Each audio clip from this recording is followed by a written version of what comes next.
Ya estamos de vuelta de esa breve pausa publicitaria, lo prometido es deuda. Continuamos en el programa Paraíso Serrano en CNH Sierra Televisión. Vamos a traerles ahora, en esta segunda parte del programa de hoy, a uno de nuestros creadores, a uno de esos artistas, no sé si quizá inclasificable, pero da la casualidad, no es casualidad, de que muchos de los creadores que hemos traído a nuestro programa, muchos de los creadores que existen en nuestra sierra, son tan polifacéticos que no se puede decir que sean pintores o escultores o actores o poetas. La faceta creativa de estos serranos, de estas serranas, les da para tanto que podemos decir que son artistas en general. Y eso pasa con nuestro invitado de hoy, con Luis Romero, actor, creador, poeta, artesano. Luis, buenas tardes. Buenas tardes. ¿Inclasificables? No. Hombre, y muchas gracias por tantos atributos que quizás no merezcan. Anda. Si te hemos traído aquí es porque, además de merecerlos, eres una persona que puede aportar ese punto de vista que siempre buscamos en los creadores serranos, ese toque distinto, ese enfoque que puede gustar, que puede llegar a nuestros espectadores como algo distinto, como algo que les llegue de verdad, ¿no? Pues sí, yo creo que es importante. Yo creo que en la época que estamos viviendo, la creatividad debe formar parte de nosotros como algo tan esencial como el agua. Es decir, la creatividad nos da vida, nos da vida, pero nos da vida a todas las personas. Es decir, que aquí no entramos en creadores y no creadores. Crear, estamos creando todo el mundo. Desde el momento que nos levantamos y empezamos a respirar, estamos creando. Estamos creando momentos. Y la vida es una sucesión de momentos, ¿no? Y en una etapa tan monótona, tan tendente a la igualación por abajo, la creatividad, la innovación, la singularidad, el mostrarse distinto es un plus añadido. Necesario. Sí, es necesario. Y yo creo que, y muy necesario. Y creo que hoy día, sobre todo los políticos hacen gala de que como ya no hay dinero, pues hay que echarle imaginación. Y para echar imaginación hay que tener mucha creatividad. Y creo que es un plus muy, muy necesario, ¿no? Fíjate tú qué distinto ese concepto de la imaginación al del mayo del 68. Mucho. Ojalá fuera la imaginación al poder, ¿verdad? Al poder, sí, exactamente. Bueno, intentémoslo desde nuestras parcelas. Sí, bajémonos nosotros a nuestro estatus, a nuestra vida, a nuestro día a día, y ahí podemos hablar todo lo que tú quieras y que les interese a nuestro... Sí, porque ahí podemos aplicar la creatividad en nuestras vidas, en nuestro día a día. Totalmente. Una creatividad polifacética, como yo decía, porque digamos que tu inquietud te lleva primero a la artesanía, luego al teatro, luego en medio la poesía, en definitiva, facetas de la vida que van sucediéndose con un ritmo que ni pensado, ¿no? Que van saliendo, van naciendo en ti. Totalmente, como tú bien dices, a mí en la vida, pues digamos que la vida me ha adelantado más, me ha tenido siempre de una manera que me ha ido pasando por encima de una manera increíble. Y desde pequeño, yo desde que era estudiante, pues nunca tuve claro qué es lo que quería estudiar. De hecho, yo empecé a estudiar matemáticas, ciencias exactas, tú fíjate, porque a mí me gustaban mucho las abstracciones y en el fondo lo que me gustaba es una vida diferente a la que estaba viviendo y a la que vivía y demás. Y de ahí pegué un salto brusco hacia lo que era ingeniería técnica agrícola, por el tema de la naturaleza, que era otro aspecto que me atraía, que también me atraía porque era diferente, simplemente. Y de ahí ya pasé a lo último, que fue estudiar un poco de filosofía, ¿no? Que realmente era lo que me gustaba desde el principio, ¿no? Pero mi vida ha sido una búsqueda de estados diferentes, ¿no? A mí desde siempre he tenido la inquietud, me he metido en todos los movimientos estudiantiles, he estado ahí peleando por todo, pero sin pretensiones de hacer grandes revoluciones ni nada, que no, con esto no me considero ningún Che Guevara ni nada que se le parezca. Yo simplemente quería vivir una vida diferente, que no me gustaba la vida que teníamos, pero en la cotidianidad, a ver si me entiende, que no estoy hablando ideológicamente de grandes cosas, sino en la cotidianidad. No me gustaba, no quería reproducir los esquemas sociales que habían reproducido mis padres, mis familias anteriores, y buscaba algo diferente, era una búsqueda constante, ¿no? Y así pues fui avanzando, ¿no?, en este tema. Este inconformismo vital, podemos calificarlo, te habrá provocado muchas satisfacciones, sin duda, aunque también algún que otro contratiempo. Sí, sí, satisfacciones muchas, pero contratiempos muchos. Yo empecé en esta vida que te digo buscando algo diferente. Ahí, pues, yo le llamaba poesía. Yo decía que buscaba una vida poética.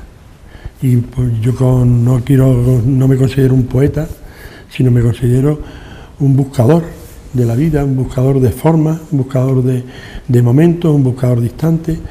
Y entonces ahí llega la poesía, esa poesía que yo consideraba una vida diferente como poética, porque la poesía, yo leía un poema y yo veía allí cosas que realmente no se expresan normalmente y no se viven normalmente. Es decir, la poesía es un estado ahí totalmente diferente.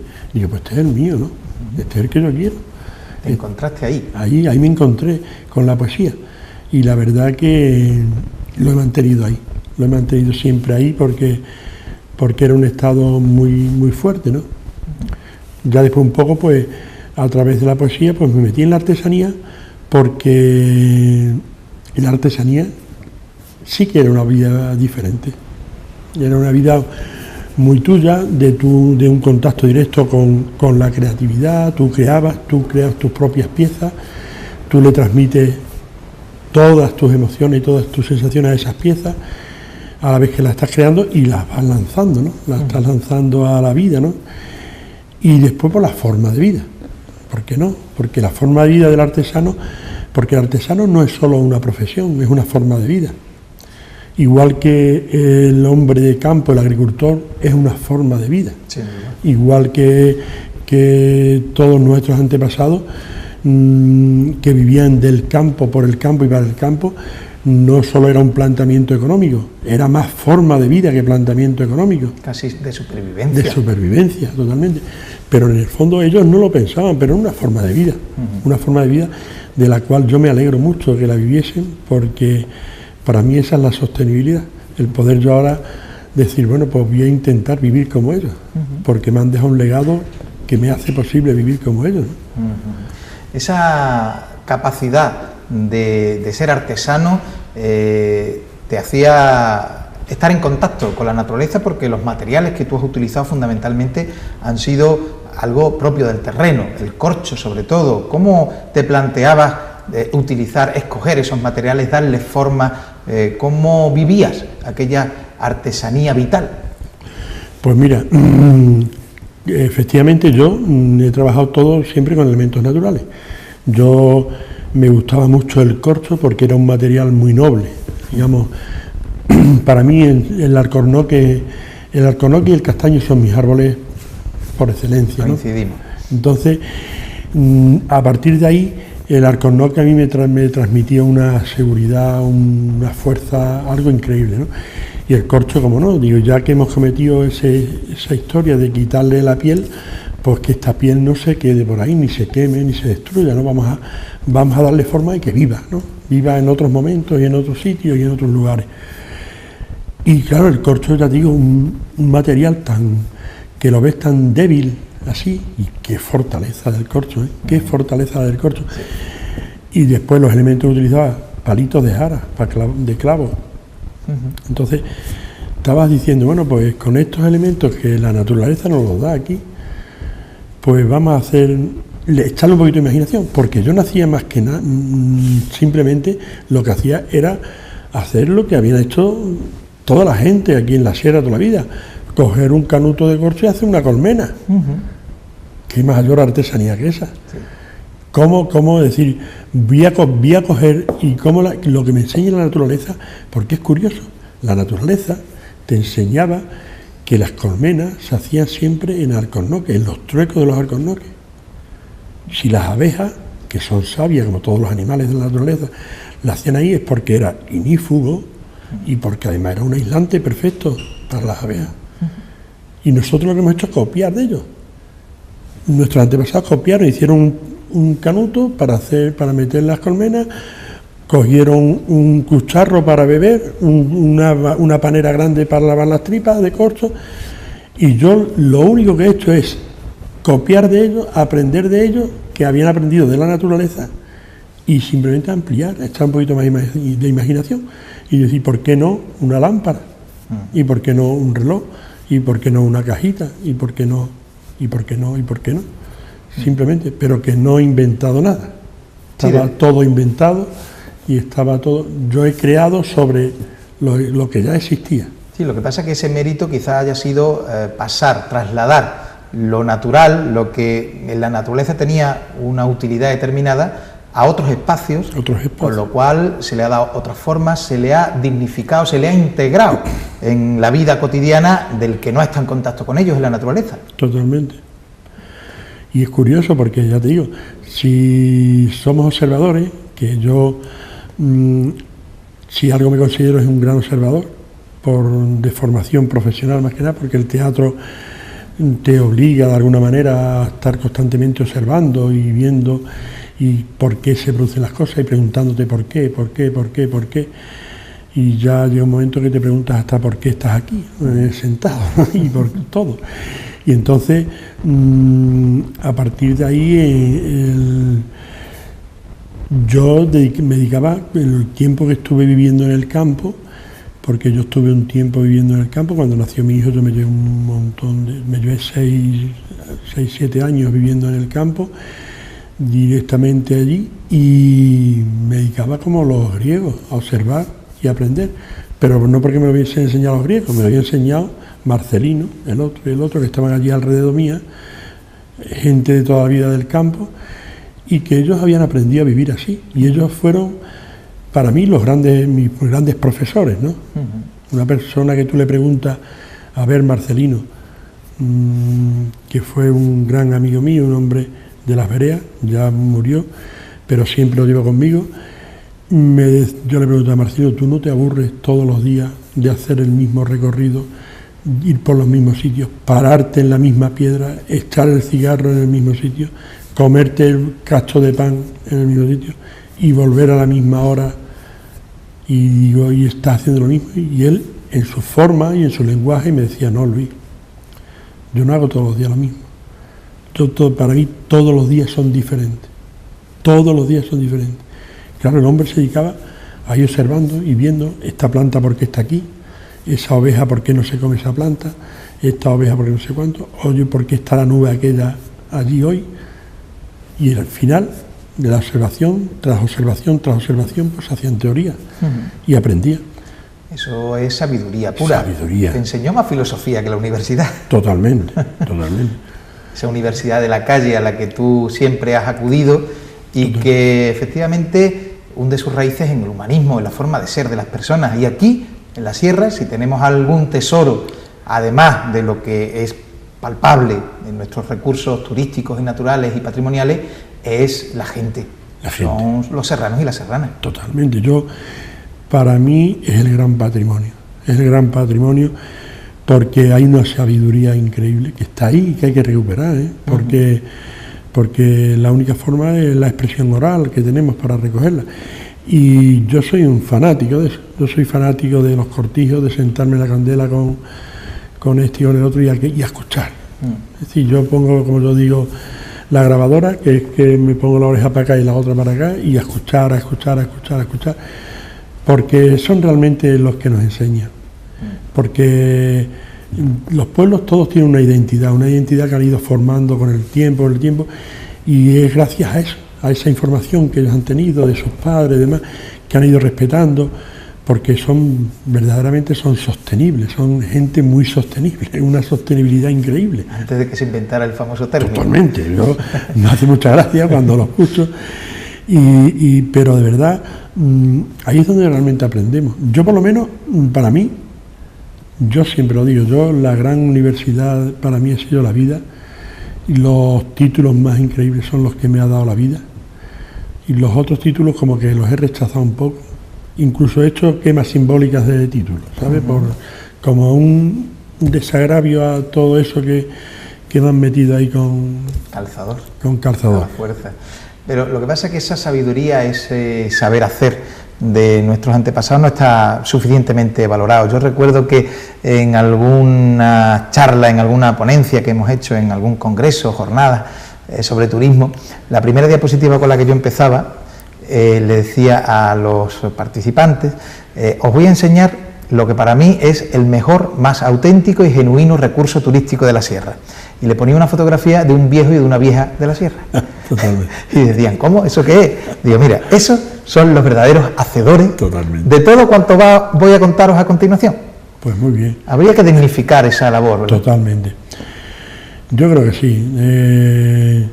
Y yo ahora me encuentro con gente, ¿no? Con la gente de la Universidad Pablo Freire, ¿no? Que para mí Sara y toda esta gente merece un respeto increíble, sí.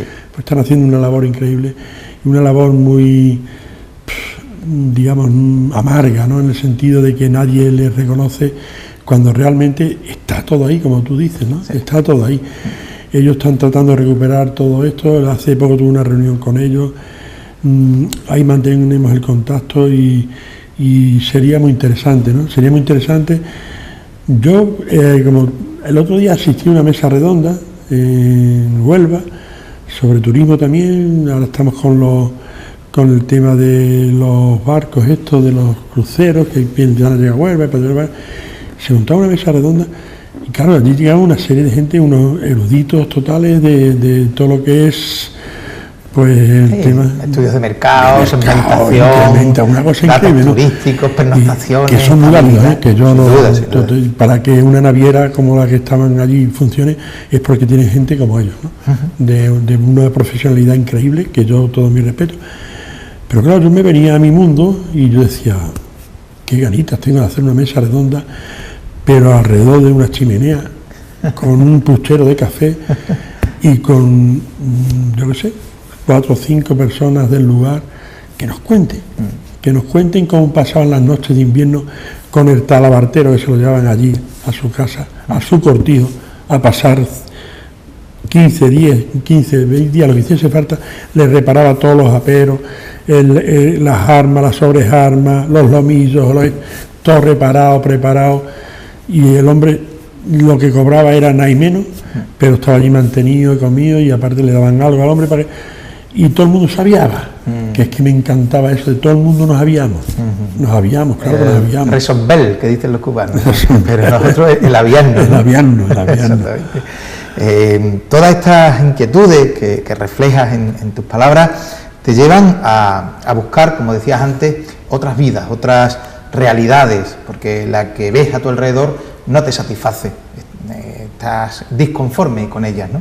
Y yo creo que llegas al teatro precisamente para representar esas otras realidades, para vivir otras vidas, ¿no? Totalmente. Sí, yo llego al teatro porque para mí el teatro es un estado poético de la vida, ¿no?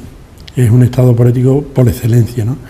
El teatro nos permite representar situaciones, emociones, sentimientos que normalmente no los representamos por la calle. Es decir, a la gente le cuesta mucho trabajo ir por la calle y encontrarse una persona desconocida y irse para ella y darle un abrazo, algo que ahora se pone mucho de moda en los programas de televisión, estas cosas, ¿no? Pero cosas tan simples como esas no se hacen. Teatro sí, teatro podemos hacerlo cuando queramos y podemos unir a personajes y a situaciones que nunca se darían en la vida, nunca, tal como está planteada, ¿no? Con lo cual digo, joder, pues esto es lo mío. El teatro es, ya tengo un estado poético de la vida, me permite hacer cualquier cosa de esa poesía que yo siempre he hablado y que no quiero que nos confundamos, ¿vale? Que yo es una forma de entender la vida como poesía, que de una manera muy con la mayor humildad del mundo, que no pretendo ser poeta ni ser nada parecido, sino simplemente interpretador de la vida de otra manera, y por eso he estado ahí dando tumbos, por así decirlo, y por eso he he vivido tanto y de lo cual sí que me alegro mucho, ¿no? Y ahí llegué al teatro, entonces en el teatro digo, pues aquí me quedo, aquí ya me quedo con mi poesía y con mi teatro y aquí me quedo. ¿Participaste de ese boom teatral de Cortegana? Cortegana, lugar de teatreros por excelencia, fundaste grupos como Exilio, y digamos que fue una manera de encontrarte a ti mismo, de encontrar otras vidas, otras realidades, y también luego encontraste mucho mundo por ahí. Sí. Yo en Cortegana participé. Bueno, yo creo que salimos casi a la vez, Corticata y Exilio. Yo en Corticata estuve participando al principio, yo me acuerdo de los tiempos de Manolo Jiménez y toda esta gente, así que lo que pasa es que, como siempre, la historia disruptiva de mi vida que me decía, no, que tú vas por otro camino. La gente pues quería hacer un teatro de siempre, de toda la vida, y yo no quería hacer un teatro de siempre, de toda la vida. Entonces, con decirte que mi primera obra que yo representé aquí en Cortegana, que yo escribí y representé con gente de Cortegana, fue en el Castillo y se llamaba Lisobo. Vale. Lisobo, que significaba la libre soledad de la voluntad. Entonces era una obra de... abstracto. Totalmente. Ininteligible para la época. No, y después no era tan complicado, ¿no? Pero se hablaban de conceptos de la eterna verdad, de cosas así, que ya mis amigos me lo decían. Dice, es que nosotros no tenemos solución. Somos una generación de anárquicos que hacemos cada uno lo que nos da la gana. Claro, y así nos va. Digo, claro, pero es que es lo que no sabemos hacer otra cosa. Y es que es el problema. Eso también te lo habrán preguntado muchas veces, ¿no? ¿Te has arrepentido en alguna ocasión de haber llevado esa vida que, como decíamos al principio, te ha enriquecido mucho, pero que también te habrá provocado, pues malos momentos y palos? Totalmente. Arrepentir nunca. Sí, yo nunca me he arrepentido de nada de lo que he hecho, aunque muchas veces lo he pensado, que tendría que arrepentirme, ¿no? Y incluso he llegado a sentirlo, digo, pero no me puedo arrepentir, porque ha sido mi vida y la he elegido yo, entonces no me puedo arrepentir de eso, ¿no? Porque entonces sí que tendría que salir de aquí, ¿no? Porque es que no es así. Pero es muy duro ir contracorriente, es un poquito duro, porque no siempre tienes un agarradero, ni tienes una ramita o una roca donde agarrarte para pegar el impulso, y entonces andar contracorriente sin impulso es muy difícil. Yo creo que nadie puede, solo los salmones, creo que son los únicos capaces de subir contracorriente sin ningún asidero ni nada. Nosotros necesitamos el impulso, es decir, igual que para nadar necesitamos el impulso de la pared, de la patadita en la pared, pues necesitamos unos impulsos para agarrarnos, para ir contracorriente. Pero también me gustaba esa frase muy punky en sus tiempos, que decían que solo los peces muertos siguen la corriente del río. De todas maneras, esa soledad también ha estado amortiguada en muchos momentos, porque tú has participado y fundado incluso asociaciones como Adamer, como El Bardal, has organizado encuentros de alternativas en Sevilla durante 18 años, con gente muy variopinta, con gente muy diversa y enriquecedora, y de alguna manera has hecho un camino con gente, conjunto. Sí, totalmente. Yo siempre he estado rodeado de personas. Yo en mi vida... Yo te digo que valoro por encima de todo al ser humano. Sí, para mí las personas tienen un valor increíble, ¿no? Y si encima son buenas, todavía más, ¿no? Así que para mí, yo, en la escala de valores que todo el mundo tenemos, yo lo que más valoro es la bondad en las personas. Después todo lo demás se puede arreglar, pero valoro mucho la bondad en las personas. Y entonces yo he estado, y me alegro mucho de haber estado con toda la gente del Bardal, organizando el encuentro de alternativas de Sevilla, después con Adamer, con la Asociación de Artistas y Artesanos del Medio Rural, siempre trabajando porque queríamos cambiar esta sociedad, porque queríamos también aportar algo, porque no nos queríamos sentir como meros espectadores en esta vida de todo lo que nos rodea, sino queríamos ser protagonistas de nuestras vidas y demás. Y entonces eso ha sido muy gratificante, muy gratificante. Ya te digo, el haber trabajado y montar, porque es que los encuentros alternativos era algo increíble. Espectacular. Miles de personas. Miles y miles y miles de personas, y allí 5 o 6 escenarios abiertos en la calle, donde uno tocaba, el otro actuaba, el otro voluntariamente se iban pasando unos a otros con un respeto absoluto. Algo increíble. Tú fíjate que un encuentro, un evento de esta categoría, después de 18 años que hemos estado nosotros, nunca, jamás hubo ningún tipo de altercado, donde pasaban miles y miles de personas, donde la gente bebía, donde todo. Nunca, jamás hubo que llamar a la policía porque había un problema. Dice mucho eso de sus protagonistas y de sus organizadores. Y ahora, en esta reciente etapa de tu vida, en Culturaleza, una empresa dedicada al turismo cultural, a la educación ambiental.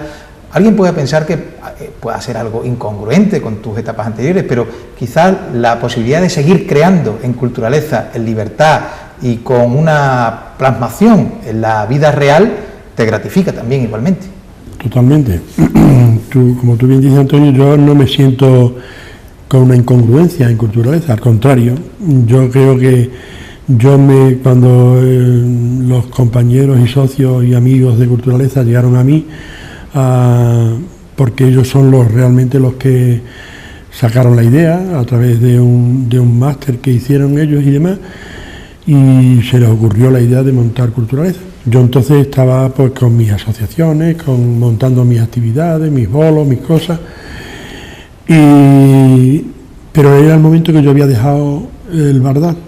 Yo y el grupo de viejos del Bardal, que estábamos ahí de toda la vida, para que generaciones nuevas lo cogiesen como tiene que ser, y tenía como un vacío ahí a nivel social, de que yo estaba, sí, yo tenía mis salidas, mis bolos de teatro, de artesanía, en fin, yo seguía con mi vida, con esa mi vida poética por ahí, pero como que supieron, me cogieron, me atracaron en ese momento que yo tenía ese vacío, me dijeron, oye Luis, que iba mucho en la línea de lo que yo estaba haciendo y demás, de hecho todo lo que yo estaba pasó a Culturaleza, y digo, pues nada, aquí me meto, y la verdad que no me arrepiento porque estoy haciendo lo que me gusta realmente, con gente muy buena, con gente muy profesional, con gente muy honrada, con gente muy trabajadora, con gente que cree mucho en lo que hace, y en ese aspecto me siento muy bien, y si encima hemos conseguido coger el patrimonio, tanto cultural como natural, hibridarlo con el teatro, que es lo mío, y sacar ahí un producto que tiene resultados válidos para esto, pues para el turismo y demás, pues encantado, y me siento a gustísimo. Es que estos personajes de Culturaleza son muy listos. Son listos, queridos son amigos. Son listos. Luis, para terminar, la pregunta que le hacemos siempre a nuestros invitados: ¿qué es para ti la sierra? Pues para mí la sierra es una mirada, y te digo por qué. Yo no he hablado en todo el tiempo de las miradas, pero para mí la mirada es algo muy importante. Toda esta poesía que hemos hablado lo he basado todo porque yo vivo de las miradas. Yo siempre digo, mi firma es siempre una mirada, punto suspensivo, una sonrisa. ¿Por qué? Porque las miradas no solo son las miradas, lo que miramos a través de nuestros ojos, ¿no? Las miradas son lo que somos capaces de interiorizar, ¿no? De sentir y de vivir, ¿no? Y para mí es fundamental. A mí lo único que me provoca sonrisas en esta vida son las miradas de mis amigos, de lo que me rodea, de todo. Y la sierra en sí para mí es una gran mirada, ¿no? Una gran mirada donde recojo todo eso y donde puedo sonreír y donde me puedo levantar todas las mañanas con una sonrisa en la cara. Un lujo. Eso es un lujo. Luis Romero, muchísimas gracias por estar con nosotros. Muchas gracias a ti, Antonio. Tú sabes que yo encantado de compartir contigo cualquier momento. Lo mismo digo, y seguro que los espectadores, los serranos y las serranas que nos hayan visto, opinan lo mismo. Ha sido un gran placer compartir este ratito con Luis Romero, creador, actor, teatrero, artesano, poeta y amigo. Y sobre todo, una persona capaz de ofrecer ese enfoque distinto que buscamos siempre en Paraíso Serrano de nuestros invitados hacia el público, hacia los serranos, hacia los espectadores que nos estáis viendo. Nada más, muchas gracias por vuestra fidelidad, vuestra confianza y hasta el próximo programa de Paraíso Serrano.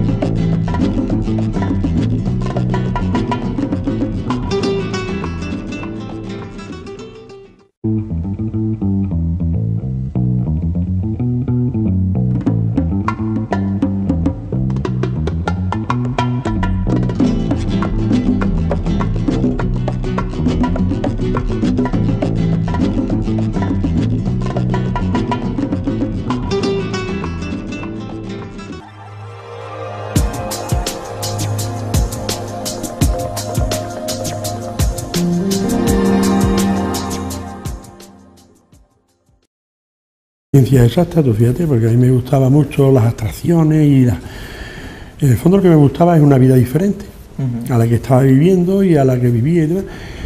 Y de ahí pegué un salto brusco hacia lo que era ingeniería técnica agrícola, por el tema de la naturaleza, que era otro aspecto que me atraía, que también me atraía porque era diferente, simplemente. Y de ahí ya pasé a lo último, que fue estudiar un poco de filosofía, ¿no? Que realmente era lo que me gustaba desde el principio, ¿no? Pero mi vida ha sido una búsqueda de estados diferentes, ¿no? A mí desde siempre he tenido la inquietud, me he metido en todos los movimientos estudiantiles, he estado ahí peleando por todo, pero sin pretensiones de hacer grandes revoluciones ni nada, que no, con esto no me considero ningún Che Guevara ni nada que se le parezca. Estamos creando momentos y la vida es una sucesión de momentos, ¿no? Y en una etapa tan monótona, tan tendente a la igualación por abajo, la creatividad, la innovación, la singularidad, el mostrarse distinto es un plus añadido, necesario. Sí, es necesario. Y yo creo que, y muy necesario, y creo que hoy día, sobre todo los políticos hacen gala de que como ya no hay dinero, pues hay que echarle imaginación, y para echar imaginación hay que tener mucha creatividad, y creo que es un plus muy, muy necesario, ¿no? Fíjate tú qué distinto ese concepto de la imaginación al del mayo del 68. Mucho. Ojalá fuera la imaginación al poder, ¿verdad? Al poder, sí, exactamente. Bueno, intentémoslo desde nuestras parcelas. Sí, bajémonos nosotros a nuestro estatus, a nuestra vida, a nuestro día a día.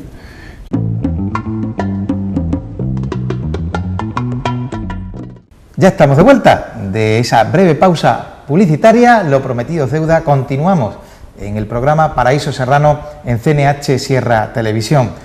Vamos a traerles ahora, en esta segunda parte del programa de hoy, a uno de nuestros creadores, a uno de esos artistas, no sé si quizá inclasificable, pero da la casualidad, no es casualidad, de que muchos de los creadores que hemos traído a nuestro programa, muchos de los creadores que existen en nuestra sierra, son tan polifacéticos que no se puede decir que sean pintores o escultores o actores o poetas. La faceta creativa de estos serranos, de estas serranas, les da para tanto que podemos decir que son artistas en general. Y eso pasa con nuestro invitado de hoy, con Luis Romero, actor, creador, poeta, artesano. Luis, buenas tardes. Buenas tardes. ¿Inclasificables? No. Hombre, y muchas gracias por tantos atributos que quizás no merezco, ¿no? Anda. Si te hemos traído aquí es porque, además de merecerlos, eres una persona que puede aportar ese punto de vista que siempre buscamos en los creadores serranos, ese toque distinto, ese enfoque que puede gustar, que puede llegar a nuestros espectadores como algo distinto, como algo que les llegue de verdad, ¿no? Pues sí. Yo creo que es importante. Yo creo que en la época que estamos viviendo, la creatividad debe formar parte de nosotros como algo tan esencial como el agua. Es decir, la creatividad nos da vida, pero nos da vida a todas las personas. Es decir, que aquí no entramos en creadores y no creadores. Crear, estamos creando todo el mundo. Desde el momento que nos levantamos y empezamos a respirar, estamos creando. Y ahí podemos hablar todo lo que tú quieras y que les interese a nuestros Sí, porque ahí podemos aplicar la creatividad en nuestras vidas, en nuestro día a día. Totalmente. Una creatividad polifacética, como yo decía, porque digamos que tu inquietud te lleva primero a la artesanía, luego al teatro, luego en medio la poesía, en definitiva, facetas de la vida que van sucediéndose con un ritmo que ni pensado, ¿no? Que van saliendo, van naciendo en ti. Totalmente, como tú bien dices, a mí en la vida, pues digamos que la vida me ha adelantado más, me ha tenido siempre de una manera que me ha ido pasando por encima de una manera increíble. Y desde pequeño, yo desde que era estudiante, pues nunca tuve claro qué es lo que quería estudiar. De hecho, yo empecé a estudiar matemáticas